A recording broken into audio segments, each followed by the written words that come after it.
I don't know how many of you have been in Baltimore lately, but we have something like 40,000 abandoned houses in Baltimore.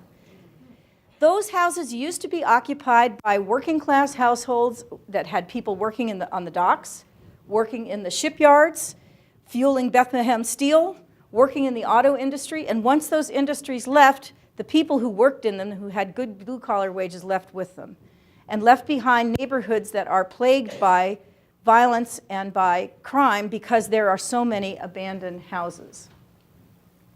So public safety becomes a serious issue, not just in Baltimore, but again, in many of the northeastern cities, as the crime economy moves in where the legitimate economy has now abandoned the city.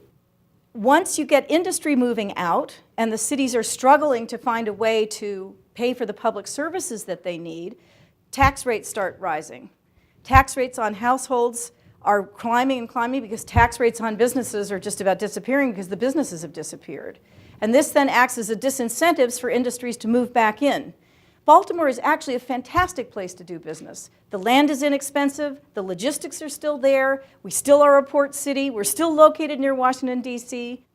But if you don't have industry, you don't have a tax base from which to mount, the public schools, the police department, public health, and so on, and you get this very sort of ill-considered or dramatic difference in which high tax rates tend to discourage businesses from locating in the city.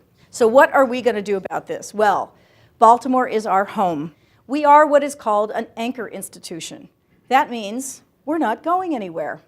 We've dropped anchor in the city of Baltimore, and we are not going to offshore ourselves. And that's why it is absolutely in our self-interest to be sure that the city revives with our contributions. And we're not going to be alone in this. We are going to look to create collaborations with private industry, with public sector institutions, with the municipal authorities, with the state authorities, with the nonprofit organizations, and only working in concert with all of those entities can we hope to see the city of Baltimore revive. And that's what the initiative that we're calling the Institute for the American City is all about.